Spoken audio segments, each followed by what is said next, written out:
नांदेड़ शहर में इन दिनों गैर कानूनी तजावीज़ात के खिलाफ आज नांदेड़ शहर में गैर कानूनी तजावीज़ात के खिलाफ आज तीसरे दिन भी भरपूर कार्रवाई करते हुए राज कॉर्नर ता रेस्ट हाउस रोड पर 110 कब्जे हटा दिए गए। नांदेड़ शहर में गैर कानूनी तजावुज़ात के खिलाफ म्यूनसिपल कॉरपोरेशन और पुलिस महकमे की मुश्तरका मुहिम जोरों शोर से जारी है। जुमेरात 24 अप्रैल को शुमाली नांदेड़ के मसरूफ इलाकों राज कॉर्नर, वर्कशॉप, श्रीनगर और रेस्ट हाउस रोड पर कार्रवाई की गई, जहां सड़क के दोनों जानिब कायम तजावीज़ात को हटा दिया गया। कार्रवाई के दौरान तकरीबन 110 गैर कानूनी कब्जे ख़त्म किए गए और कार्रवाई के दौरान निकलने वाले मलबे और दीगर सामान को जब्त किया गया। पिछले 3 दिनों से ये मुहिम शहर में ट्रैफिक की रवानी बरकरार रखने और अवामी रास्तों को साफ रखने के मकसद से शुरू की गई है।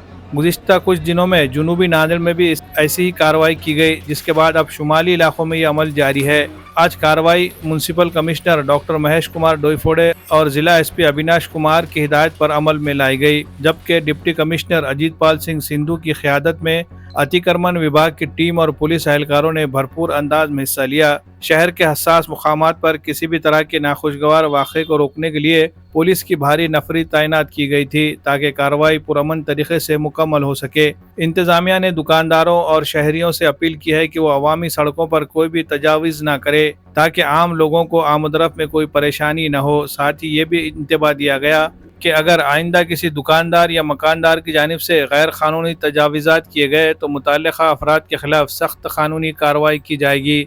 म्यूनसिपल कॉरपोरेशन की ये मुहिम आइंदा दिनों भी शहर के दीगर इलाकों में इसी तरह जारी रहेगी, ताकि नांदेड़ को साफ सुथरा और तजावीज़ात से पाक शहर बनाया जा सके। गैर कानूनी तजावीज़ात हटाने के लिए शुरू की गई इस मुहिम के सबब शहर की सड़कें कुशादा होने लगी है और लोगों को आमदरफ्त में सहूलत हो रही है, जिसकी वजह से आम लोग इस कार्रवाई की भरपूर हिमायत कर रहे हैं, जबकि मुतासरा दुकानदारों में शदीद बेचैनी देखने को मिल रही है और कॉरपोरेशन इंतजामिया के खिलाफ बरहमी जाहिर की जा रही है। Bureau report, MCN Urdu news.